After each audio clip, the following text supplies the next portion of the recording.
রব্বুল আলামিনের হাবিব বললেন, ওগো মক্কা, তোমার বুকে আমার শৈশবের স্মৃতি চারণ রয়েছে মক্কা, তোমায় ছেড়ে আমি মদিনায় চলে আসলাম। এরপরে বিশ্বনবী দোয়া করলেন, আল্লাহুম্মা হাব্বিবি ইলাইনাল মাদিনাতা কাহুব্বিনা ইলাল মক্কা। ওগো রব্বুল আলামিন, মদিনার প্রতি মায়া মমতা আমাদেরকে দিয়া দেন, যেমনি ভাবে মক্কার প্রতি মায়া মমতা আমাদেরকে দিয়েছিলেন। বলেন সুবহানাল্লাহ।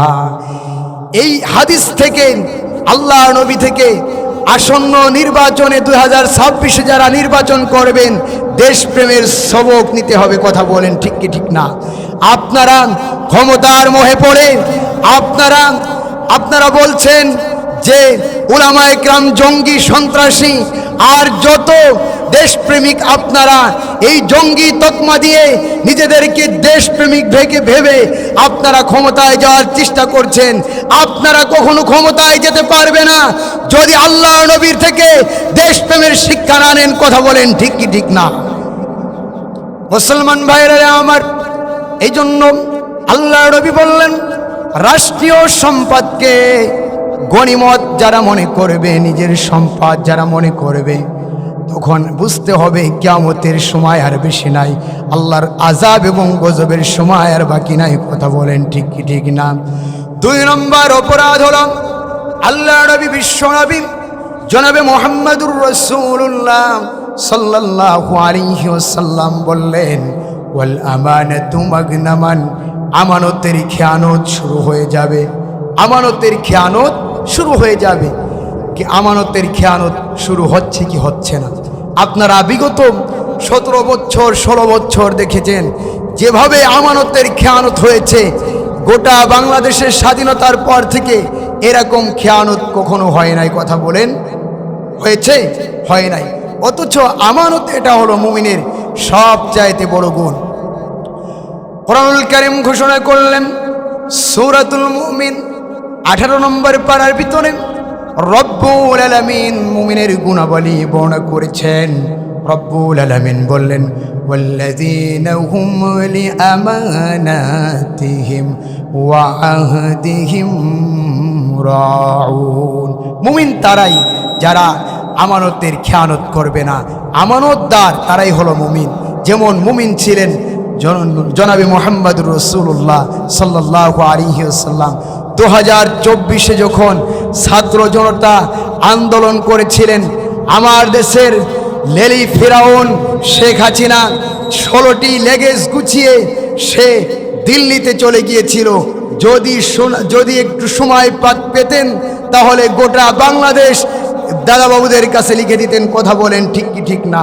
রব্বুল আলামিন বলেন, কিতাবুন আনজালনাহু ইলাইকা লিতুখরিজান নাসা মিনাজ যুলুমাতি ইলান নূর। জবান খুলে বলেন আল্লাহু আকবার। কিতাবুন আনজালনাহু, ও নবী, আমি আপনার প্রতি এমন কিতাব অবতীর্ণ করেছি, এমন গ্রন্থ নাজিল করেছি যেটা মানুষদেরকে অন্ধকার থেকে, ছিনতাই চুরি ডাকাতি থেকে, শিরক বিদআত থেকে মানুষদেরকে হিদায়াতের পথে পরিচালিত। যেই গ্রন্থ করেন সেই গ্রন্থের নাম কি? একটু জবান খুলে বলে। যেই গ্রন্থ শিরক বিদআত, ছিনতাই চুরি ডাকাতি রাহাজানি থেকে হিদায়াতের পথে, সঠিক পথে আনেন, সেই গ্রন্থের নাম আল কোরআন। আল্লাহ পাক রব্বুল আলামিন বললেন, ইন্না নাহনু নাযালনায যিকরা ওয়া ইন্না লাহু লাহাফিজুন। রব্বুল আলামিন বললেন, ইন্না নাহনু নাযালনা যিকরা, আমি এই জিকির অবতীর্ণ করেছি। এই জিকিরের হিফাজত করার দায়িত্ব আমি আল্লাহ পাক রব্বুল আলামিন নিয়ে নিয়েছি। বলেন সুবহানাল্লাহ। এই জিকির অর্থ কি? বিশ্ববরেণ্য মুফাসসির ইমাম জালালউদ্দিন সুয়ুতী রহমাতুল্লাহি আলাইহি তাফসীর জাল্লাইনের ভিতরে তিনি উল্লেখ করেছেন আয-যিকরু মানান ওয়া হুয়া আল কুরআন। জিকির অর্থ হলো এখানে আল্লাহর কোরআনকে উদ্দেশ্য নিয়েছেন ইমাম জালালউদ্দিন সুয়ুতী রাহমাতুল্লাহি আলাইহি। আল্লাহ বলেন এই কোরআন আমি অবতীর্ণ করেছি আর এই কোরআনের হিফাজত করব আমি, বলেন সুবহানাল্লাহ। আপনারা জানেন একসময় এই পাক উপমহাদেশ ভারতবর্ষ শাসন করতেন ইংরেজরা। এই ইংরেজরা শাসন করতেন এবং মুসলিম জাতিদেরকে কুণ্ঠাসা করার জন্য তারা মাদ্রাসা মসজিদগুলো বন্ধ করে দেওয়ার পরিকল্পনা করছিল। হঠাৎ করে একদিন একজন ইংরেজ কোরআনের কপিগুলো জমা করছিল, একত্রিত করছিল। একজন হাফেজে কোরআন বলেছিল যে ইংরেজ তুম ক্যা কর রাহা হে, ইংরেজ তুমি কি করো? তখন ইংরেজ জবাবে বলছিল যে আমি মহাবিশ্বের মহাবিশ্বয় মহাগ্রন্থ আল কোরআনুল কারীম একত্রিত করছি, পাক ভারতবর্ষে আমি মহাগ্রন্থ আল কোরআনুল কারীমকে রাখবো না। বলেন নাউজুবিল্লাহ। হঠাৎ করে হাফেজে কোরআন দ্ব্যর্থহীন ভাষায় বলে উঠল, ইংরেজ তুমি শুনল, ও ইংরেজ তুমি শুনে নাও, আল্লাহর আকাশে নিচে জমিনের উপরে যতদিন পর্যন্ত আমাদের মতো জিন্দা হাফেজে কোরআন থাকবে ততদিন পর্যন্ত আল্লাহর আকাশের নিচে জমিনের উপর থেকে আল্লাহর কোরআনের একটা জের জবর উৎখাত করা সম্ভব না। কথা বলেন ঠিক কি ঠিক না? মুসলমান ভাইরা আমার, সেই থেকে শুরু করে ইংরেজ পার্লামেন্ট চিন্তা করলো কিভাবে মাদ্রাসাকে বন্ধ করে দেওয়া যায়। এই জন্য তারা হাজার হাজার মাদ্রাসাকে বন্ধ করে দিয়েছিল, তালা লাগিয়ে দিয়েছিল। দিল্লির শাহী মসজিদ থেকে শেরশাহ গিরান রোড পর্যন্ত এমন কোনো বৃক্ষ রাজি ছিল না যেই বৃক্ষের ডালে ডালে আলেমদের লাশ, হাফেজদের লাশ ঝোলে নাই। বলেন নাউজুবিল্লাহ। আলেমদের লাশ ঝোলে নাই। শুধু তাই নয়, দিল্লির শাহী মসজিদে বাম পাশে 1 লক্ষ হাফেজে কোরআনকে তারা শুকরের চামড়ার ভিতরে ভরে তারা জ্বালিয়ে ভূষীভূত করে দিয়েছিল। তারপরেও আল্লাহর কোরআনকে উৎখাত করতে পারে না। আজকে যারা মাদ্রাসা মসজিদে জঙ্গির তকমা দিয়ে আলেমদেরকে কারাগারে আবদ্ধ করছো, তোমাদেরকে দ্ব্যর্থহীন ভাষায় আজকের এই মাহফিল থেকে বলছি, ইংরেজরা কোরআনকে উৎখাত করতে পারে নাই। তোমাদের বাপ দাদা আবু জাহেলরা ব্যর্থ হয়েছে। তোমরা যারা জঙ্গি তকমা দিয়ে আলেম উলামাদেরকে কারাগারে বন্দী করে রাখছো, অবশ্যই অবশ্যই তোমরাও ব্যর্থ হবে ইনশাআল্লাহ। কথা বলেন ঠিক কি ঠিক না? শুধু তাই নয়, আল্লাহর কোরআনের উৎখাত করার তো দূরের কথা, আল্লাহর কোরআন উৎখাত করার তো দূরের কথা, আল্লাহর কোরআনের একটি জের জবর পেশ কেউ তারা পরিবর্তন করতে পারবে না। কোরআনুল কারীম ঘোষণা করলেন, লা ইয়াতিহিল বাতিলু মিন বাইনি ইয়াদাইহি ওয়ালা মিন খালফিহি তানজিলুম মিন হাকিমিন হামিদ। এই কিতাব সেই কিতাব যার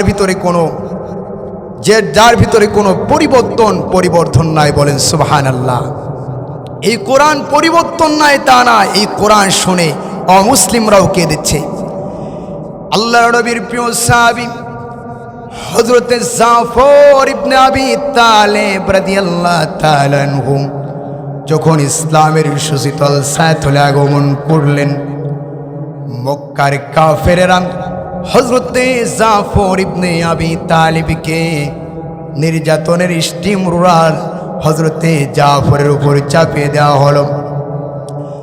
আল্লাহ নবী বিশ্বনবী জনাবে মুহাম্মদুর রাসূলুল্লাহ সাল্লাল্লাহু আলাইহি ওয়াসাল্লামের কাছে পরামর্শ চাইলেন, ইয়া রাসূলুল্লাহ, ইয়া হাবিবাল্লাহ, চুরি করি নাই, ডাকাতি করি নাই, রাহজারি করি নাই, ইয়া রাসূলুল্লাহ, একমাত্র আপনার দ্বীন কবুল করেছি, কোরআন গ্রহণ করেছি। এই কারণে মক্কার কাফের আবু জাহেল, উতবা, সাইবারা আমারে নির্যাতনের স্টিম রুলার আমার উপর চালিয়েছে। বলেন নাউজুবিল্লাহ। স্টিম রুলার চালাচ্ছে। এমন সময় নবীজি বললেন, তুমি হিজরত করে হাবশায় চলে যাও। আল্লাহ নবী, বিশ্ব নবী জনাবে মুহাম্মদুর রাসূলুল্লাহ সাল্লাল্লাহু আলাইহি ওয়াসাল্লামের নির্দেশ মোতাবেক হযরত জাফর ইবনে আবি তালেব হিজরত করে হাবশায় চলে গেলেন। মক্কার কাফেররা হাবশার বাদশাহ নাজ্জাশীর কাছে পত্র প্রেরণ করলেন যে আপনার জনপদে কিছু মুসলিম ধর্মত্যাগীরা আপনার দরবারে গিয়েছে, অবিলম্বে তাদেরকে মদিনায় ফেরত দেন। হযরতে জাফর রাদিয়াল্লাহু তাআলা আনহুকে বাদশাহ নাজ্জাশী ডাকলেন। ডাকার পরে বিস্তারিত ঘটনা শোনালেন। শোনানোর পর বললেন, তোমাদের নবীর উপরে কি কোনো কিতাব নাজিল হয়েছে নাকি বলো। হযরতে জাফর ইবনে আবি তালিব বললেন, বাদশাহ নামদার, হ্যাঁ, আমাদের নবীর উপরে কিতাব অবতীর্ণ হয়েছে। হযরতে জাফর রাদিয়াল্লাহু তাআলা আনহু কুরআনুল কারীমের সূরাতুল মারইয়াম তেলাওয়াত করলেন। কুরআনুল কারীমের সূরাতুল মারইয়াম পড়লেন, বললেন, কাফ হা ইয়া আইন সাদ যিকরু রাহমাতি রাব্বিকা আবদাহু জাকারিয়া। হযরতে জাফরের চোখ থেকে যখন জাফর পড়লেন, বাদশাহ নাজ্জাশীর চোখ থেকে দরদর করে পানি প্রবাহিত হয়ে তার ধর্মগ্রন্থ ভিজে গিয়েছিল। বলেন আল্লাহু আকবার। জাফরকে বুকে জড়িয়ে ধরে নবীজি এর সাহাবী জাফরকে বুকে জড়িয়ে ধরে বললেন, এই কিতাব সেই কিতাব যেই কিতাব উচ্চারিত হয়েছিল হযরতে ঈসার কালাম থেকে। বলেন সুবহানাল্লাহ।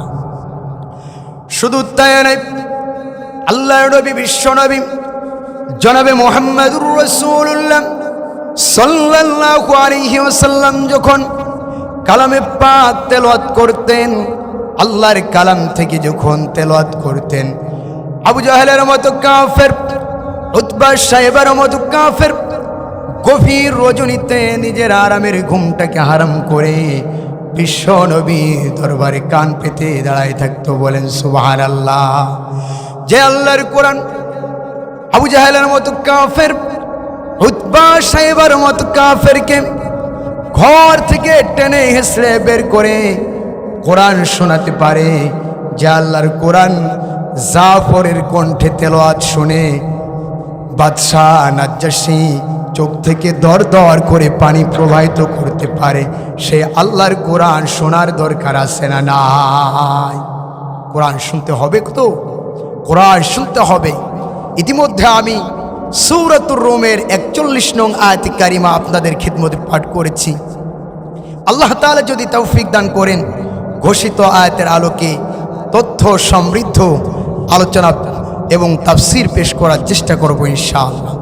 আমি যে আয়াতটি তেলাওয়াত করেছি, আয়াতের মূল বক্তব্য হলো, আসমান জমিনের মালিক আল্লাহ পাক রব্বুল আলামিন পৃথিবীর মানুষদেরকে মেসেজ দিচ্ছেন যে পৃথিবীর মানুষেরা আল্লাহর গজব, ভূমিকম্প, আইলা, সিডর যে হয়, এটা আমি আল্লাহ পাক রব্বুল আলামিন দিই তোমাদের কৃতকর্মের জন্য, পাপের জন্য। এই মেসেজ আল্লাহ পাক রব্বুল আলামিন এই আয়াতে দিচ্ছেন। আপনারা জানেন 2025 সালের 21শে নভেম্বর রোজ শুক্রবার 10:30টায় যে আমার দেশে ভূমিকম্প হয়েছিল কি হয় নাই? আমার দেশে ভূমিকম্প হয়েছিল। এই ভূমিকম্পর ফলে আমার দেশের রাজধানীতে অনেক ক্ষয়ক্ষতি হয়েছিল এবং রাজধানীর পাশে অনেক ক্ষয়ক্ষতি হয়েছিল। এই ভূমিকম্পকে কেন্দ্র করে আমার দেশের কিছু রাজনৈতিক নেতা নেত্রীরা কোরআন সুন্নাহ বিরোধী বক্তব্য পেশ করেছিল। কথা বলেন ঠিক কি ঠিক না? ওবায়দুল কাদের নামে একজন মন্ত্রী ছিলেন, যাকে যা বলা হয় কাউয়া কাদের। সে বলেছিল শেখ হাসিনার সাথে অন্যায় অবিচার করার কারণে ভূমিকম্প হয়েছে। বলেন নাউজুবিল্লাহ। ছাত্রলীগের একজন আল্লাহর ওলি, নাম তার সাদ্দাম, ছাত্রলীগের সভাপতি, এই আল্লাহর ওলি বলেছিল যে শেখ হাসিনাকে অবৈধভাবে ফাঁসি রায় দেওয়ার কারণে ভূমিকম্প হয়েছে। বলেন নাউজুবিল্লাহ। আর একজন নাম হলো ইশরাক, সে বলেছিল ফেব্রুয়ারিতে যদি নির্বাচন হয়ে যায় তাহলে আর ভূমিকম্প হবে না। আমার প্রশ্ন হলো এখানে ভূমিকম্প দেওয়ার মালিক নির্বাচন আর ভূমিকম্প দেওয়ার মালিক শেখ হাসিনা না আল্লাহ? আল্লাহ। মুসলমান ভাইরা আমার, কোরআনে কারিমকে যদি প্রশ্ন করা হয়, কোরআন জানতে চাই ভূমিকম্প, আইলা, সিডোর, আল্লাহর গজব, সুনামি দেওয়ার মালিক কে? কোরআনুল কারিম বললেন যহরাল ফাসাদু ফিল বাররি ওয়াল বাহরি বিমা কাসাবাত আইদিন নাস। একটু জবান খুলে বলেন আল্লাহু আকবার। জলে স্থলে যে সমস্ত বিপর্যয় দেখা দেয়, যে সমস্ত গজব আযাব দেখা দেয়, আইলা, সিডর, সুনামি, ভূমিকম্প দেখা দেয়, এগুলো হলো বিমা কাসাবাত আইদিন নাস। এগুলো সব আমাদের হাতের কামাই। আমি আজকে আপনাদের খেদমতে বিমা কাসাবাত আইদিন নাসের তাফসীর করেই বিদায় নেওয়ার চেষ্টা করব ইনশাআল্লাহ। যে মানুষের হাতের কামাই, বিমা কাসাবাত আইদিন নাস। কি পাপ আমরা করেছি, কি অপরাধ আমরা করি যার কারণে ভূমিকম্প হয়, যার কারণে গজব আসে, যার কারণে সিডর হয়? এ সম্পর্কে ইমাম আবু ঈসা আত-তিরমিজি রহিমাহুল্লাহ তার কিতাব সুনানে তিরমিজিতে, তিরমিজি শরীফের 2211 নম্বর একটি হাদিস তিনি উল্লেখ করেছেন।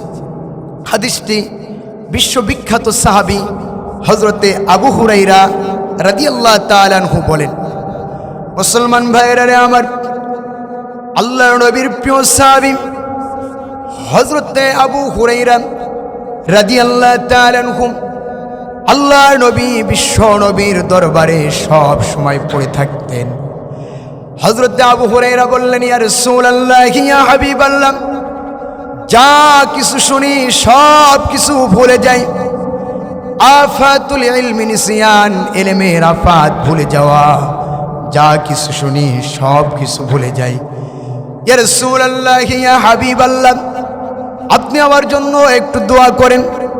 আল্লাহর নবীর প্রিয় সাহাবী হযরতে আবু হুরায়রার মুখে এই কথা শোনার পরে আল্লাহর নবী বললেন, আবু হুরায়রা, তোমার চাদরটা আমার সামনে একটু ধরে রাখো, তোমার চাদরটা আমার সম্মুখে একটু ধরে রাখো।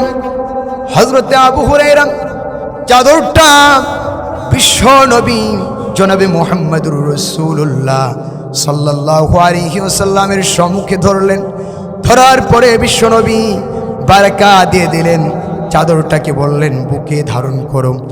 হযরতে আবু হুরায়রা বুকে ধারণ করলেন। ধারণ করার পরে বললেন, ইয়া রাসূলুল্লাহ, ইয়া হাবিবাল্লাহ, চাদরটি বুকে ধারণ করার পরে যা কিছু শুনি সব কিছু আমি মুখস্থ করে ফেলি, সব কিছু আমার মনে থাকে।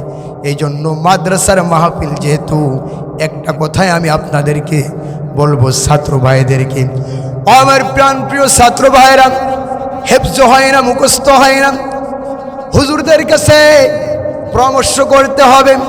পরামর্শ করার পরে হুজুরদের থেকে যদি আপনি দোয়া নিতে পারেন, তাহলে আবু হুরায়রার মতো আপনার সবকু মুখস্থ হয়ে যাবে। বলেন সুবহানাল্লাহ। মুসলমান ভাইরা আমার, আল্লাহর নবী বিশ্ব নবীর দরবারে আবু হুরায়রা পড়ে থাকতেন। বাড়ি থেকে বের হয়ে সব সময় বিশ্ব নবীর দরবারে। একদিন বাড়িতে যেতে একটু বিলম্ব হলো। হযরতে আবু হুরায়রার মা বললেন, লিমাযা তাআখারতা ইয়া আবু হুরায়রা, ও আমার আবু হুরায়রা, ও আমার মমতাময় ছেলে, ও আমার কলিজার টুকরা সন্তান, কেন এত দেরি হলো আমি জানতে চাই। হযরতে আবু হুরায়রা রাদিয়াল্লাহু তাআলা আনহু বললেন, ও আমার মমতাময়ী মা, আমি বিশ্ব নবীর দরবারে ছিলাম। বলেন সুবহানাল্লাহ। আবু হুরায়রার মা মুশরিকা, সে তেলে বেগুনে জ্বলে উঠল, বলল, হয় আমার দরবার ছাড়বি, না হয় বিশ্ব নবীর দরবার ছেড়ে দিবি। তখন আবু হুরায়রা বললেন, ও আমার মমতাময়ী মা, আমি তোমার দরবার ছাড়তে পারি, কিন্তু দরবারে নবী আমি ছাড়তে পারি না। জরাবানি উম্মি, আবু হুরায়রার মা আবু হুরায়রাকে ইচ্ছা মতো পিটালেন। আবু হুরায়রা বিশ্ব নবীর দরবারে গেলেন। দরবারে যাওয়ার পরে আবু হুরায়রা বললেন, ইয়া রাসূলুল্লাহ, ইয়া হাবিব আল্লাহ, আমার মা আমাকে মেরেছে। হাল শাকাউতা ইয়া আবি হুরায়রা, হে আবু হুরায়রা, তুমি কি শিকায়ত করছো? নবীজির উত্তরে বললেন, না, আমি অভিযোগ করছি না। তখন বললেন যে দোয়া করো। তখন নবীজি দোয়া করলেন। এরপরে আবু হুরায়রা বাড়িতে গেলেন। আবু হুরায়রার মা ইসলাম কবুল করার মনস্থ করলেন। বলেন সুবহানাল্লাহ। ইনি আসমাউর রিজাল সাক্ষী ইমাম হযরতে আবু হুরায়রা রাদিয়াল্লাহু তাআলা আনহু, তিনি 5375টি হাদিস তিনি বর্ণনা করেছেন নবীজি থেকে। বলেন সুবহানাল্লাহ। আল্লাহ নবী বিশ্ব নবী বললেন, আল্লাহ নবীর শান মান বলে আমি আলোচনা দিকে যাব। আল্লাহ নবীর সম্পর্কে আল্লাহ পাক রব্বুল আলামিন বললেন, ওয়া রাফা'না লাকা যিকরাক। ওগো নবী, কাফেররা আপনাকে বিভিন্ন সময় জ্বালা যন্ত্রণা দেয়, আপনি আপনি বিরক্ত হবেন না, চিন্তিত হবেন না। আপনার মর্যাদাকে আল্লাহ পাক রব্বুল আলামিন বাড়িয়ে দিয়েছেন। বলেন সুবহানাল্লাহ। যেই নবীর মর্যাদা আসমান জমিনের মালিক আল্লাহ পাক রব্বুল আলামিন বাড়িয়ে দিয়েছেন, সেই নবীকে নিয়ে কিছু ক্ষমতাসীন লোক ক্ষমতায় যাওয়ার জন্য নবীর নামে কটাক্ষ করেছে। বলেন নাউজুবিল্লাহ। আজকের মাহফিল থেকে আমি বলবো, যারা ক্ষমতায় যাওয়ার জন্য, রাম বামদের খুশি করার জন্য আল্লাহ নবীর বিরুদ্ধে কটাক্ষ করছো, শুনে রাখো, এদেশের তাওহীদি জনতা তোমাদেরকে ক্ষমতায় যেতে দেবে না। কথা বলেন ঠিক কি ঠিক না? এদেশের তাওহীদি জনতা, নবী প্রেমিক তাওহীদি জনতা জীবনের সর্বোচ্চ রক্ত দিয়ে হলেও, জীবন দিয়ে হলেও আল্লাহ নবীর জান, ইজ্জত, মান সম্মান রক্ষা করবেই ইনশাআল্লাহ। কথা বলেন ঠিক কি ঠিক না? এই হাদিসের ভিতরে নবীজি সাল্লাল্লাহু আলাইহি ওয়াসাল্লাম 15টি অপরাধের কথা বলছেন। এই 15টি অপরাধ জগৎ বিধ্বংসী অপরাধ।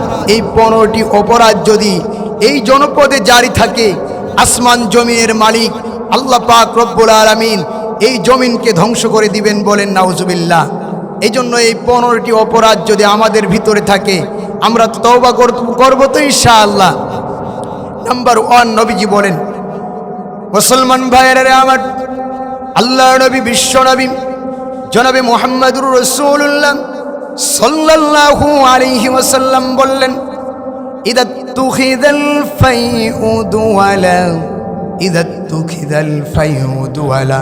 ও আমার উম্মতেরা, যখন তোমরা দেখবে রাষ্ট্রের মানুষ রাষ্ট্রীয় সম্পদকে অবৈধভাবে নিজের সম্পদ মনে করছে, রাষ্ট্রীয় সম্পদকে নিজের সম্পদ মনে করছে, তখন বুঝবেন কিয়ামতের আর বেশি সময় নাই।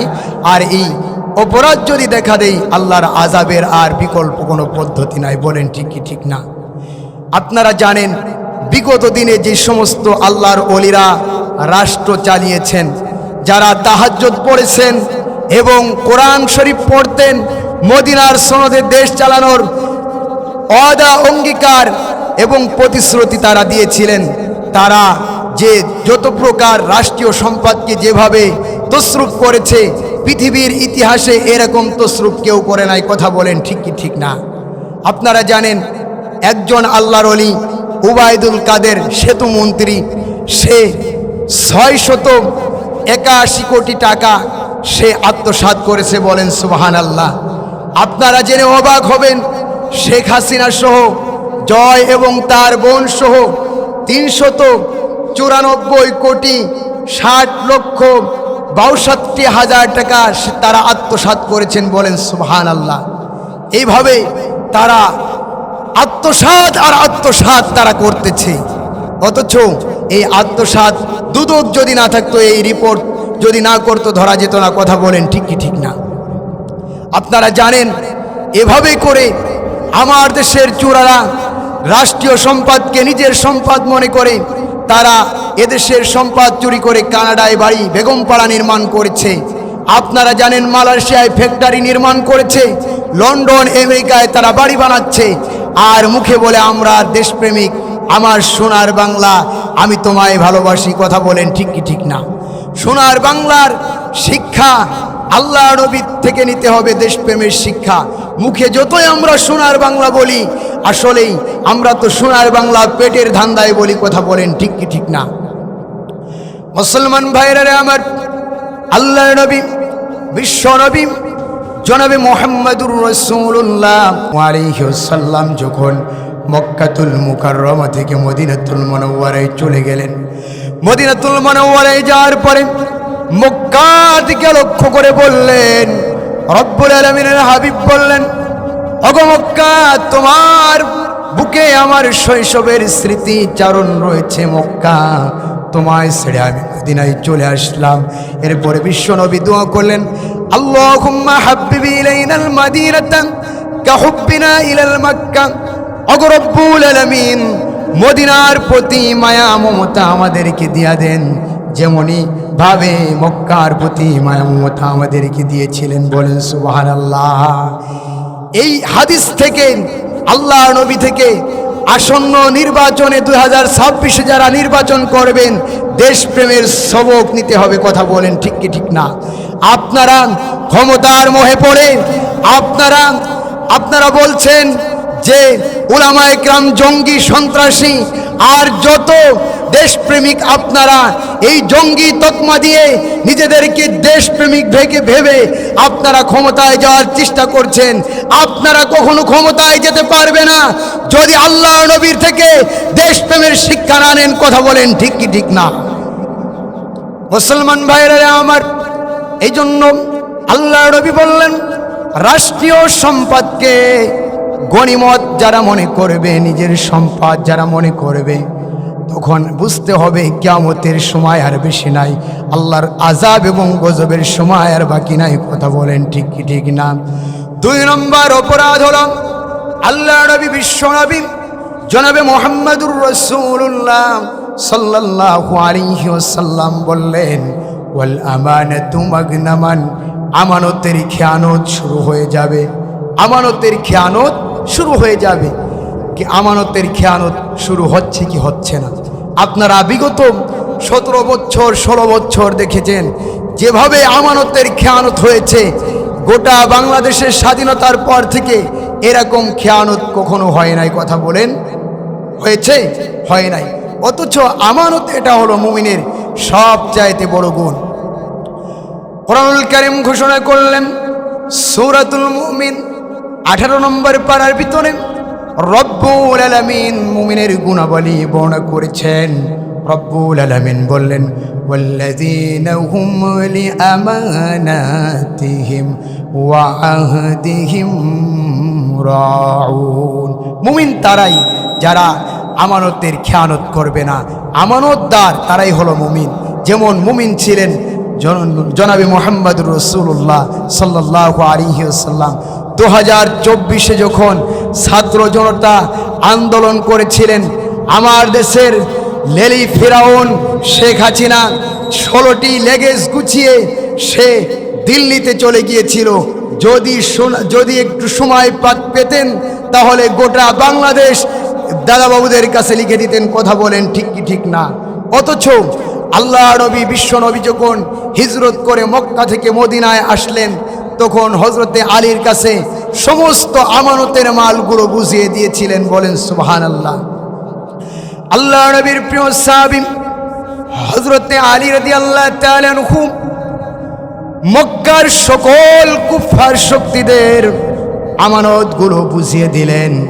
অথচ আমার দেশের মানুষ আমানতের খেয়ানত করে, অথচ আল্লাহর নবী সাল্লাল্লাহু আলাইহি ওয়াসাল্লাম থেকে শিক্ষা নেয় না। শুধু আল্লাহর নবী নয়, আল্লাহর নবীর প্রিয় সাহাবী হযরতে ওমর একদিন বাতি জ্বালিয়ে রাষ্ট্রের কাজ সম্পূর্ণ করছেন। হঠাৎ করে একজন লোক হযরত ওমরের কাছে আগমন করলেন। হযরত ওমর বাতিটা নিভিয়ে দিলেন। তারপরে লোকটি বলল, ও আমিরুল মুমিনিন, একজন রাষ্ট্রপ্রধান আমাকে দেখে বাতি নিভিয়ে দে একটি, আবার ওপর একটি বাতি জ্বালায়, আমি জানতে চাই। হযরত ওমর তখন বললেন, ও আমার মেহমান, আপনি শুনে রাখেন, আল্লাহর মেহমান আপনি শুনে রাখেন, এটা ছিল রাষ্ট্রীয় সম্পদ। রাষ্ট্রীয় সম্পদ দ্বারা রাষ্ট্রের কাজ করতে হবে। জনগণের সাথে, আপনজনের সাথে সাক্ষাৎ করা যদি করা হয় তাহলে হারাম হয়ে যাবে। এমন আমানতদার ছিলেন। এই জন্য আল্লাহ নবী এবং সাহাবীদের থেকে শিক্ষা নিতে হবে। আসন্ন 26শে নির্বাচনে যারা অংশগ্রহণ করছেন, যারা ক্যান্ডিডেট, তাদেরকে আল্লাহ নবী এবং সাহাবীদের থেকে আমানতদারির শিক্ষা এবং শপথ নিতে হবে। আপনারা যদি শপথ নেন তাহলে এদেশের মানুষ আপনাদের সাথে থাকবে। আর যদি আপনারা আমানতদারির শপথ না নেন, এদেশের মানুষ, যদিও আপনারা বলেন আমাদের আপন, আপনারা এদেশের মানুষদেরকে খুঁজে পাবেন না। কথা বলেন ঠিক কি ঠিক না? এই জন্য যারা ক্যান্ডিডেট আছেন তারা শপথ গ্রহণ করতে হবে। জীবনে রক্ত যাবে, জীবন যাবে, তারপরেও রাষ্ট্রীয় সম্পদের খেয়ানত করব না। আর যারা আমরা ক্ষমতায় যাদেরকে বসাবো, আমরা নিয়ত করব জীবন যাবে, রক্ত যাবে, তারপরেও খেয়ানতদারদেরকে আমরা কখনো 2026-এ ভোট দিব না। কথা বলেন ঠিক কি ঠিক না? সম্মানিত ভাইয়েরা, 3 নম্বর অপরাধ হলো ওয়াজ যাকাতু মাগরামান, যাকাতকে জরিমানা মনে করা হবে। যাকাতকে জরিমানা মনে করা হবে। আপনারা জানেন আমার দেশে অনেক বড় বড় ধনী আছে যারা যাকাতকে জরিমানা মনে করছে। আজ পুঁজিবাদী অর্থব্যবস্থা, সমাজবাদ, সাম্যবাদ অর্থব্যবস্থার দিকে তাকান। ধনী আরো ধনী হয় আর গরিব আরো গরিব হয়।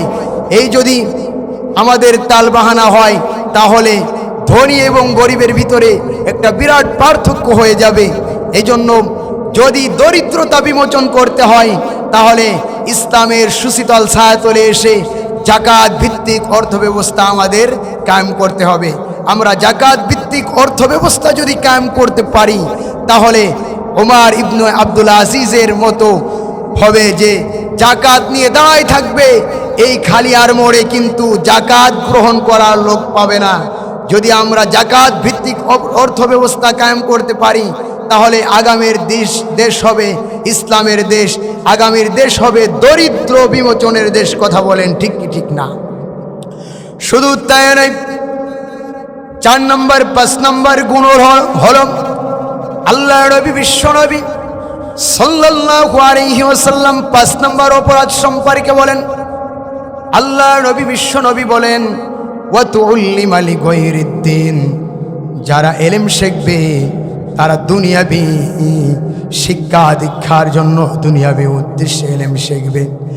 6 নম্বর অপরাধ হলো ওয়া যাহারাতিল মাসাজিদু ওয়াস আসওয়াতু ফিল মাসাজিদ, মসজিদে জোরে জোরে কথা হবে, মসজিদ নিয়ে শুধু রাজনীতি চলবে, রাজনৈতিক নেতারা মসজিদ দখল করবে আর ইমাম সাহেবের বিরুদ্ধে সুন্দর আচরণ তো দূরের কথা খারাপ আচরণ করবে। চলছে কি চলছে না? শুধু তাই নয়, আল্লাহ নবী বললেন 7 নম্বর অপরাধ হলো ওয়াতার রাজুলু ইমরাতাহু, পুরুষরা নারীর কথা শুনবে, নারীর কথায় উঠা বসা করবে। নারী যদি বসতে বলে বসবে, নারী যদি দাঁড়াতে বলে তাহলে দাঁড়াবে, তাই পুরুষের কথা কখনো শুনবে না। যারা পুরুষদেরকে নারী পুরুষদেরকে কথা শোনায় এরা হলো 7 শ্রেণীর লোক। নবীজি বলেন 7 শ্রেণীর নারীদের থেকে তোমরা দূরে থাকো। 1 নম্বর হলো আন্নানা, যে সব সময় কথায় কথায় বলে যা কিছু আছে তোমার ব্যাংক ব্যালেন্স সব আমাকে দিয়ে দাও, এরকম বলে কি বলে না? এই 7 গুণের ভিতরে 1 নম্বর এই গুণ। সময় সংক্ষিপ্ত, এই জন্য পূর্ণ গুণ বলবো না। এই জন্য আমাদের মা বোনদেরকে একটা কথা বলবো, 4 গুণে গুণান্বিত হতে হবে। মিশকাত শরীফের বর্ণনা, আল্লাহ নবী বিশ্ব নবী জনাবে মুহাম্মদুর রাসূলুল্লাহ সাল্লাল্লাহু আলাইহি ওয়াসাল্লাম বলেছেন যে মা বোনেরা 4 গুণে গুণান্বিত হবে।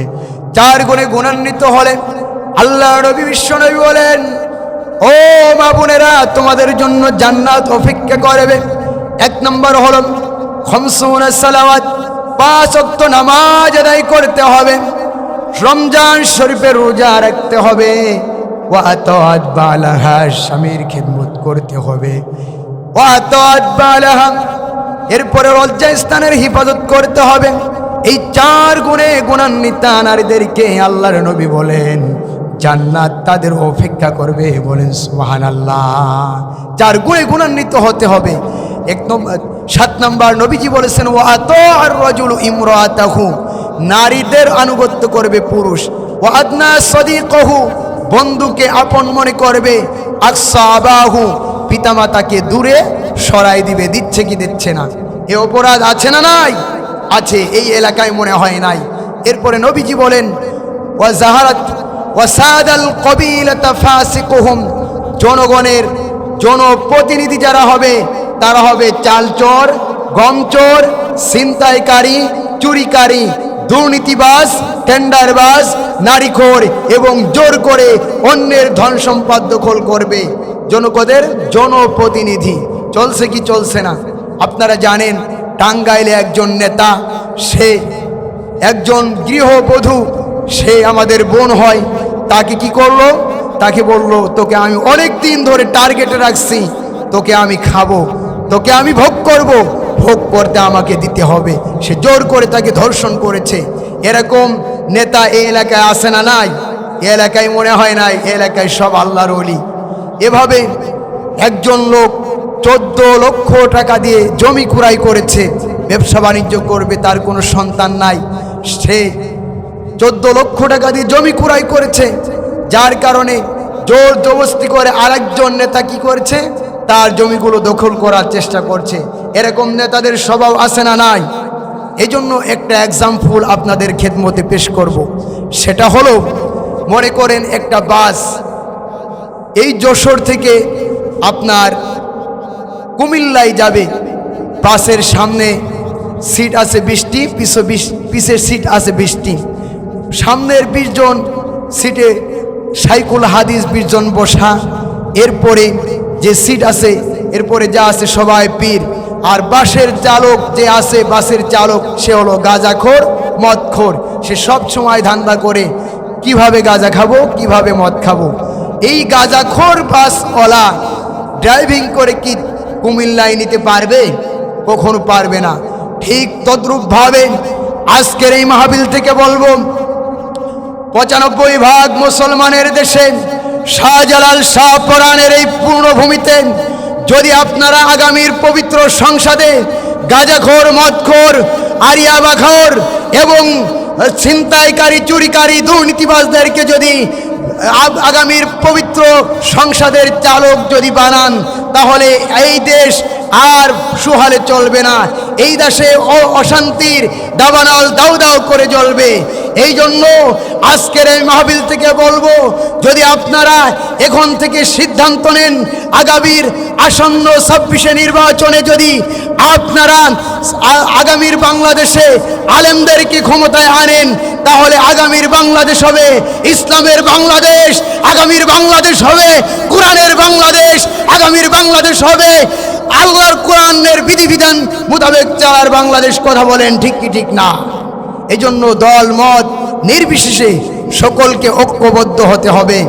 ঐক্যবদ্ধ হয়ে বিশেষ করে আমাদের আসাদুজ্জামান ভাই, আমাদের ইউনিয়নে চেয়ারম্যান প্রার্থী, ওনার হাতকে আমাদের শক্তিশালী করতে হবে এবং বাইজিৎ ভাইয়ের হাতকে শক্তিশালী করতে হবে। পারবো তো ইনশাআল্লাহ? যদি আমরা ঐক্যবদ্ধ হই, 1971 যেরকম ঐক্যবদ্ধ হয়েছিলাম, যেরকম 1971 ঐক্যবদ্ধ হয়েছি, 2013 যখন শাহবাগ মঞ্চ থেকে আল্লাহ নবীর ইজ্জত নিয়ে সিনেমিনে খেলা হয়েছিল, আমরা ঐক্যবদ্ধ হয়েছিলাম। এরকম ঐক্যবদ্ধ হয়ে যায়, তাহলে এদেশে ইসলামী রাষ্ট্র কায়েম হবেই হবে ইনশাআল্লাহ। এই জন্য আমরা নেতা নির্বাচন করতে গেলে আমরা হিসাব কিতাব করে নির্বাচন করব। নবীজি সাল্লাল্লাহু আলাইহি ওয়াসাল্লাম বলেছেন, এরপরে গানবাদ্য বেড়ে যাবে, গানবাদ্য সব সময় বেশি থাকবে। হজরতে ওমরের জামানায় টিপ টিপ করে গানের আওয়াজ শুনলো এক বাড়ির ভিতর থেকে।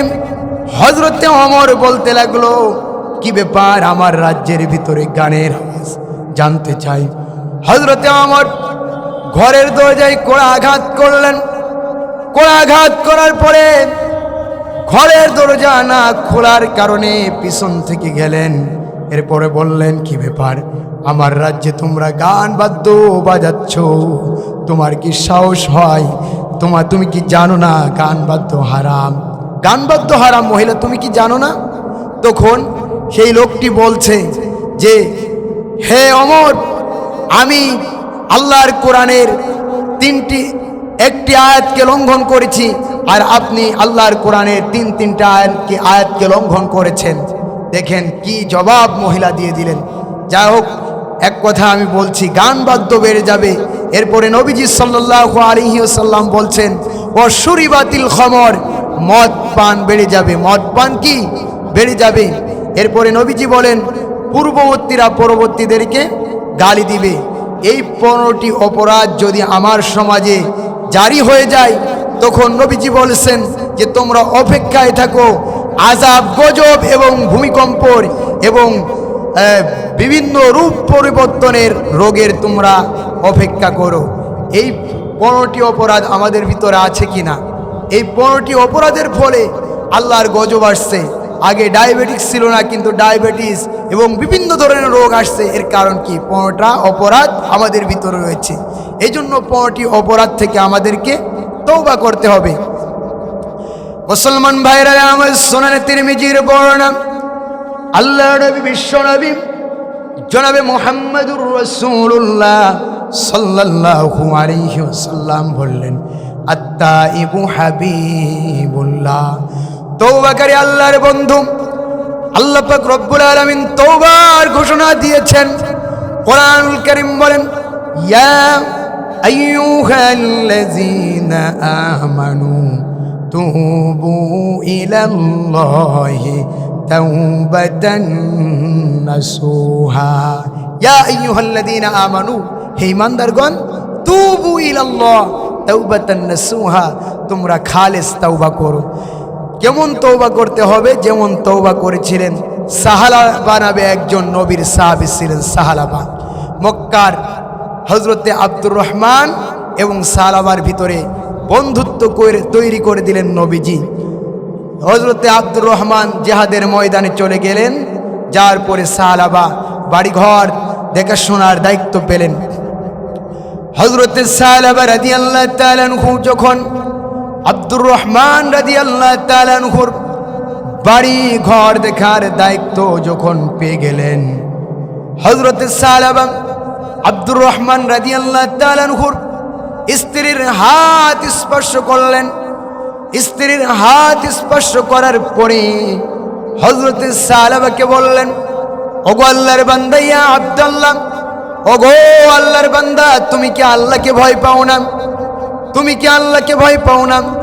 তোমার একজন ভাইয়ের আমানতের খেয়ানত তুমি কিভাবে করবা?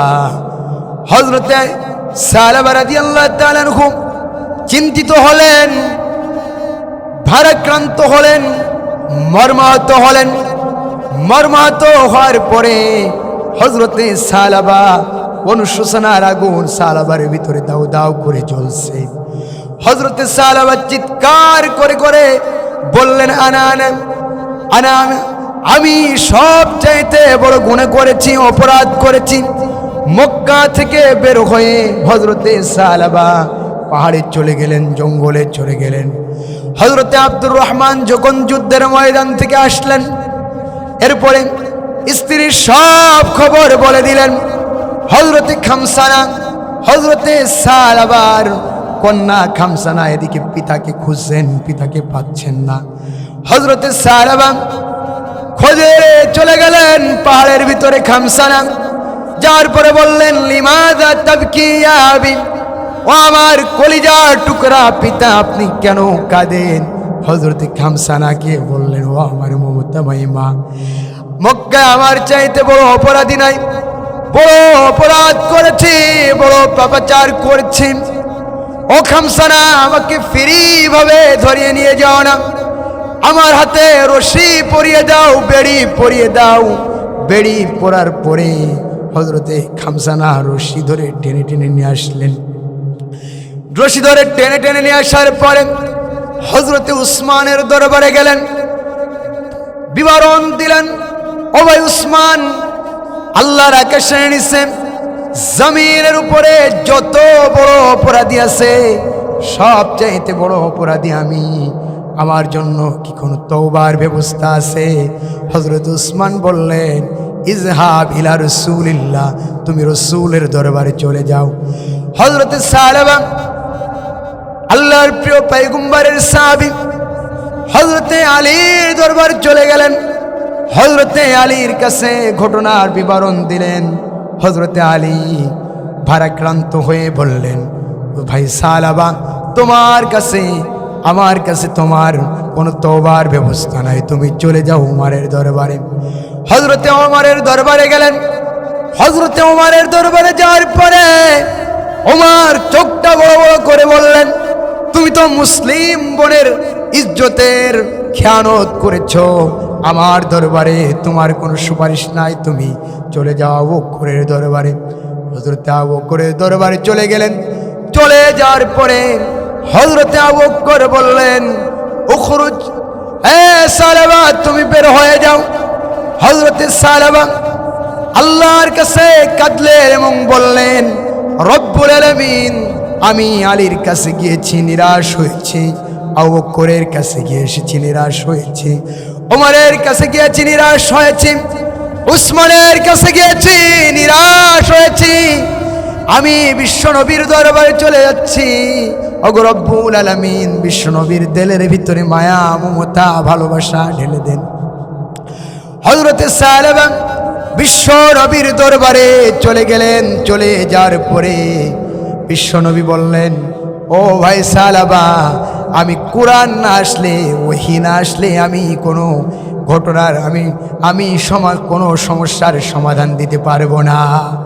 হযরতে সাহাবা চিৎকার করে বললেন, আনা আনা আনতা আনতা ইয়া রব্বি, আনা আনা আনতা আনতা ইয়া রব্বি বলে পাহাড়ের চূড়ায় গিয়ে কান্নাকাটি শুরু করে দিলেন। পাগলের মতো হয়ে গেলেন সাহাবা, পাগলের মতো কান্নার রোল পড়ে গেল পাহাড়ে। লোকেরা সবাই বলল, ভাই তুমি কি অপরাধ করেছ? হযরতে সাহাবা বলল, মক্কার জমিনে সব চাইতে বড় অপরাধী আমি। ও ভাই, আমাকে যদি আল্লাহ মাফ না করে তাহলে আমি ধ্বংস হয়ে যাব। ইতিমধ্যে আল্লাহ পাক রব্বুল আলামিন জিবরিলের মাধ্যমে বিশ্বনবী সাল্লাল্লাহু আলাইহি ওয়াসাল্লামের কাছে ওপেন ঘোষণা দিলেন যে, ভাই জিবরাইল চলে যাও, বিশ্বনবীর কাছে যাও, আমি সাহাবাকে মাফ করে দিয়েছি। বলেন সুবহানাল্লাহ। আল্লাহ নবী বিশ্বনবী হযরতে সাহাবার সন্ধানে হযরতে সালমান, হযরতে বৃদ্ধ সাহাবী সালমান এবং আলীকে পাঠালেন। ও বৃদ্ধ সাহাবী সালমান এবং আলী, তোমরা যাও, হযরতে সাহাবাকে আমার দরবারে নিয়ে আসো। আমি ওপেন ভাবে ঘোষণা করলাম, সাহাবাকে আমি মাফ করে দিয়েছি। বলেন সুবহানাল্লাহ। হযরতে সাহাবা চিৎকার করে মরুভূমিতে কাঁদতেছেন, থরথর করে কাঁপতেছে, চুলগুলো এলোমেলো হয়ে গেছে। হযরতে সাহাবা বলছে, আনা আনা আনতা আনতা ইয়া রব্বি, ওগো রব্বুল আলামিন, আমি তো আমি, আপনি তো আপনি, আপনি আমাকে মাফ করে দেন। হযরতে আলী বললেন, ভাই সাহাবা, আপনাকে আসমান জমিনের মালিক আল্লাহ পাক রব্বুল আলামিন ঘোষণা দিয়েছেন। আল্লাহ পাক রব্বুল আলামিন শুধু মাফ করেন নাই, আল্লাহ নবী বিশ্বনবী জনাবে মুহাম্মদুর রাসূলুল্লাহ সাল্লাল্লাহু আলাইহি ওয়াসাল্লাম মাফ করে দিয়েছে। বলেন সুবহানাল্লাহ। হযরতে সাহাবা বিশ্বনবীর দরবারে গেলেন। ইতিমধ্যে আল্লাহ নবী বিশ্বনবী মাগরিবের সালাত আদায় করার পরে সালাতে সূরা মিরারের সূরাতুত তাকাসুর পড়লেন, আলহাকুমুত তাকাসুর। সাহাবা আল্লাহর নবীর তেলাওয়াত শুনে চিৎকার করে পড়ে গেলেন জমিনে। জমিনে পার পরে সালাবা দুনিয়া থেকে আখিরাতে চলে গেলেন। বলেন সুবহানাল্লাহ। হযরতে সালমানকে বলছে, ও সালমান, তুমি দেখো সালাবার কি অবস্থা। ইয়া রাসূলুল্লাহ, ইয়া হাবিবাল্লাহ, সালাবা তো আল্লাহর সাথে সাক্ষাতের জন্য চলে গেছে। বলেন সুবহানাল্লাহ। একজন সাহাবী একটু শুধু হাতটা ধরেছে, যার কারণে এমন অনুশোচনার আগুন দাউ দাউ করে জ্বালাচ্ছে। অথচ আজ আমরা প্রতিনিয়ত আমরা আল্লাহর নাফরমানি করি। আমাদের কেমন করে কাঁদতে হবে, কথা বলেন ঠিক কি ঠিক না? আল্লাহ রে ডাক রে বান্দা, আল্লাহ রে ডাক, ডাকার মতো ডাকলে বান্দা গুনাহ পাবি মাপ। আল্লাহ রে ডাক রে বান্দা, আল্লাহ রে ডাক। আল্লাহ রে আমাদের ডাকতে হবে। যদি আল্লাহকে ডাকি, আল্লাহ আমাদেরকে মাফ করবেন কি করবেন না? আল্লাহ অবশ্যই আমাদেরকে মাফ করে দিবেন। বিশ্বনবীর আরেকজন সাহাবী হিন্দা, বিশ্বনবী মক্কার বিজয়ের পরে হিন্দা বিশ্বনবীর দরবারে গিয়ে বললেন, ইয়া রাসূলুল্লাহ, আমি সব চাইতে বড় অপরাধী। আমি আপনার কলিজার টুকরা চাচা হামজার কলিজা চিবিয়ে খেয়েছি। আল্লাহ কি আমাকে মাফ করবে? বলছে, হিন্দা শুনে রাখো, আত্তাইবু হাবিবুল্লাহ, আল্লাহ পাক রব্বুল আলামিন তওবাকারীকে আল্লাহর বন্ধু হিসেবে পরিণত করে দিবেন। আল্লাহর নবীর ঘোষণা, আল্লাহ তোমাকে মাফ করবে। হিন্দা তুমি পিছে চলে যাও, চোখ সব সময় পিছে থাকবে। হযরতে হিন্দা সব সময় আল্লাহর কাছে কাঁদলেন। যেই হিন্দা আল্লাহ নবী হামজার কলিজা, আল্লাহ নবীর চাচা হামজার কলিজা চিবিয়ে খেয়েছেন, সেই হিন্দাকে যদি আসমান জমিনের মালিক আল্লাহ পাক রব্বুল আলামিন মাফ করতে পারে, তাহলে আল্লাহ পাক রব্বুল আলামিন আমাদেরকে মাফ করতে পারে কি পারে না? অবশ্যই পারে। এই জন্য আমরা আল্লাহর দরবারে খালেস দিলে তওবা করব। তওবার শর্ত অনেক রয়েছে, তার ভিতরে খালেস দিলে আল্লাহর দরবারে তওবা করব। ইমাম নববী রহমতুল্লাহি আলাইহি তার কিতাব রিয়াজুস সালিহিনের ভিতরে অনেক শারায়েত তিনি উল্লেখ করেছেন। তার ভিতরে যদি আল্লাহর সাথে নাফরমানি হয়ে যায়, আল্লাহর কাছে ক্ষমা করলে আল্লাহ মাফ করে দিবেন। উকুদু কাওয়াদুল ফিকির ভিতরে আসছে, ইদাস্তামা হাক্কুন কুদ্দিমা হক্কুল আব্দি, বান্দার হক আল্লাহর হক যদি একত্রিত হয়ে যায়, তাহলে বান্দার হকটা প্রাধান্য পায়। আপনি জোর করে একজনের জমিন দখল করেছেন এবং টাকা দুর্নীতি করেছেন, ছিনতাই চুরি ডাকাতি রাহাজানি করেছেন, আর আমি বললেন যে আল্লাহ আমি অনেক অপরাধ করেছি। আল্লাহ কি পাগল হয়ে গেছে? আল্লাহ কি মাফ করবে? আগে আপনার ওই ব্যক্তির হক আপনি আদায় করেন, এরপরে তওবা করেন, তাহলে মাফ হবে। না হয় মাফ হবে? কখনো মাফ হবে না। এই জন্য আমরা যারা বান্দার হক আমরা নষ্ট করেছি, আমরা আগে বান্দার হক দিয়ে দিব, তারপর তওবা করব তো ইনশাআল্লাহ। সময় কি আরো আছে নাকি? সেটা পর্যন্ত মুসলমান ভাইরা আমার, এই জন্য আল্লাহর দরবারে খালেস তওবা করতে হবে। দুনিয়ার কোনো ব্যক্তির হক যদি আপনি আদায় করি, হক যদি নষ্ট করে ফেলি, আপনি যদি হাজার হাজার বার তওবা করেন, লক্ষ লক্ষ বার হজে যান, চরমোনার পীর বলেন, যত পীর আছেন সমস্ত পীরের পা জড়াই ধরেন, তারপরেও আল্লাহ জান্নাত দেবে নাকি? আল্লাহ কখনো জান্নাত দিবে না। এই জন্য বান্দার হক যারা আমরা নষ্ট করেছি, এখন থেকে তওবা করব এবং বান্দার হক বুঝাই দেওয়ার চেষ্টা করব। ইনশাআল্লাহ পারবো তো? আমরা অনেকে চিন্তা করি বোনের হক আমরা ফাঁকি দিই, মনে করি যে ভাইরা আমরা বন্টন করিনি, আর বোনদের বলি যে ভাই বোন তোর জন্য একটু দোয়া করে দিলাম। এই হক কি মাফ হবে? কখনো মাফ হবে না। আপনারা যারা এখানে মাহফিল শুনতে আসছেন, আপনাদেরকে একটা কথাই বলবো, আল্লাহর হক কঠিন বেশি, বান্দার হক জটিল বেশি। এই জন্য আল্লাহর হক তো আদায় করব, বান্দার হকটা আদায় করার চেষ্টা করব। যদি বান্দার হক আপনি না আদায় করেন, আপনি নামাজ পড়েন, হজ করেন, যা কিছু করেন, আপনি মসজিদ নির্মাণ করেন, কাবা যদি আরেকটা নির্মাণ করেন, এরপরেও খাতা কলমে লিখে রাখেন, ইজাজতামা হাক্কানে কুদ্দিমা হল হক্কুল আব্দি, বান্দার হক আল্লাহর হক একত্রিত হলে বান্দার হকটা প্রাধান্য পায়। এজন্য বান্দার হক না বুঝাই দিলে আপনি কখনো জান্নাতে যেতে পারবেন না। শুধু তাই নয়, আমরা অনেকে হারাম খাই, সুদ খাই, ঘুষ খাই।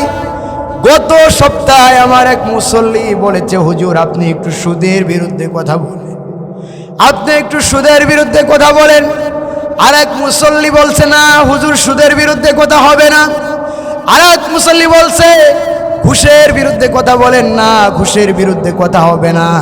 এভাবে হক কথাগুলো আলেমদেরকে হক কথাগুলো বন্ধ করার আমরা চেষ্টা করি। এই জন্য আপনাদেরকে একটা কথাই বলবো, আপনারা যে যে পার্টি করেন, যে যে দলের অনুসরণ করেন না কেন, হক কথা আলেমদেরকে কখনো বলতে নিষেধ করবেন না। আলেমদেরকে যদি হক কথা বলতে নিষেধ করেন তাহলে আল্লাহর আরশ কেঁপে যাবে। আর আমরা অনেকে যদি হক কথা বলি তাহলে বলে, ও হুজুর জামাত করে, হুজুর জঙ্গি, হুজুর তালেবান। জঙ্গি তুকমা আমাদের দেশে দেয় কি দেয় না? বিগত কিছুদিন ধরে আমাদের দেশে জঙ্গি তুকমা দেওয়া হয়েছিল, নিরপরাধ আলেমদের উপর অত্যাচার করা হয়েছিল। আজকের এই মাহফিল থেকে আমি দ্ব্যর্থহীন ভাষায় বলবো, মাশরিক থেকে মাগরিব পর্যন্ত, শিমাল থেকে জুনুব পর্যন্ত দুনিয়ার যেই প্রান্তে আলেমদেরকে, আল্লাহর কোরআনের ধারক বাহকদেরকে যদি জঙ্গি তুকমা দেওয়া হয়, ওই জমিনে, ওই জনপদে আল্লাহর নবীর কসম করে বলছি, আল্লাহর আযাব গজব আসতে আর দেরি করবে না। কথা বলেন ঠিক কি ঠিক না? বিগত দিনে স্বৈরাচারেরা আলেমদেরকে রাজেকার বলেছিল, তালেবান বলেছিল, জঙ্গি বলেছিল। আসন্ন নির্বাচনে যারা বিজয়ী হবে তারাও যদি আলেমদেরকে কুণ্ঠাসা করে, জঙ্গি বলে, তালেবান বলে, মসজিদ মাদ্রাসায় তালা ঝুলিয়ে দেয়, তারাও ক্ষমতায় টিকে থাকতে পারবে না। এদেশে আবার আল্লাহর গজব নেমে আসবে। কথা বলেন ঠিক কি ঠিক না? এজন্য আমাদেরকে হুঁশিয়ার থাকতে হবে। ইমাম নববী রহমতুল্লাহি আলাইহি বলেছেন, ক্বালা ইমাম নববী রহিমাহুল্লাহ, লুহুমুল উলামাই মাসমুমা। ইমাম নববী বলেন, আলেমদের রক্ত হলো বিষাক্ত। আলেমদের রক্ত কি? বিষাক্ত। আজ আমরা যেমন আগুন নিয়ে সিনিমিনে খেলা সম্ভব না, ঠিক তদ্রূপভাবে আলেম বিদ্বেষী হয়ে আলেমদের রক্ত নিয়ে সিনিমিনে খেলা কখনো সম্ভব না। মুসলিম শরীফের বর্ণনায় নবীজি সাল্লাল্লাহু আলাইহি ওয়াসাল্লাম বলেছেন, কুন আলিমান, তুমি আলেম হও। যদি তুমি আলেম না হতে পারো, তালিবুল ইলম হও। তালিবুল ইলম যদি না হতে পারো, আলেমদের সোহবত সান্নিধ্য অর্জন করে আলেমদেরকে সাহায্য করো। যদি আলেমদের সাহায্য করতে না পারো, তারপরেও বলছেন নবীজি, ওয়ালা তাকুনুল খামিস ইয়া আইয়ুহাল উম্মাহ, হে উম্মতেরা তোমরা পঞ্চম দলের অন্তর্ভুক্ত হয় না। পঞ্চম দলের অন্তর্ভুক্ত হলো আলেম বিদ্বেষী হয় না। যেহেতু এই খালিয়ায় হাফেজিখানা আছে, আমরা এই হেফজখানার ছাত্রদেরকে মহব্বত করব, ভালোবাসবো। আপনার আমার সন্তানদেরকে এই মাদ্রাসায় পড়াবো। যদি মাদ্রাসায় পড়াতে না পারি, আলেমদেরকে ভালোবাসবো। আলেমদেরকে যদি ভালো না বাসতে পারি, এই মাদ্রাসা দুর্গকে ভালোবাসবো। এই মাদ্রাসা দুর্গকে যদি আমরা হেফাজত করি, এই মাদ্রাসা দুর্গ একদিন জামিয়া আজহারে পরিণত হবে। এই মাদ্রাসা, এই দুর্গ একদিন দারুল উলুম দেওবন্দে পরিণত হবে। কথা বলেন ঠিক কি ঠিক না? এজন্য জান প্রাণ দিয়ে এই মাদ্রাসায় আমাদেরকে, এই মাদ্রাসাকে হেফাজত করতে হবে। পারবো তো ইনশাআল্লাহ? আজ আমাদের সুশীল সমাজ, সেকুলার এজাম, ন্যাশনাল এজামদের দৃষ্টি হলো মাদ্রাসার দিকে, যে মাদ্রাসায় তালেবান তৈরি হয় এবং বিভিন্ন ধরনের গুজব রটাবে। এই মাদ্রাসাকে জীবন দিয়ে, রক্ত দিয়ে আমাদেরকে হেফাজত করতে হবে। পারবো তো ইনশাআল্লাহ? আল্লাহ পাক রব্বুল আলামিন আমাদের যেগুলি কথা বললাম সূরাতুর রুমের আলোকে এবং সুনানে তিরমিজির 2211 নম্বর হাদিসের আলোকে, এগুলোর উপরে আল্লাহ তাআলা আমাদের সকলকে আমল করার তৌফিক দান করেন। সকলে পড়ে আমিন।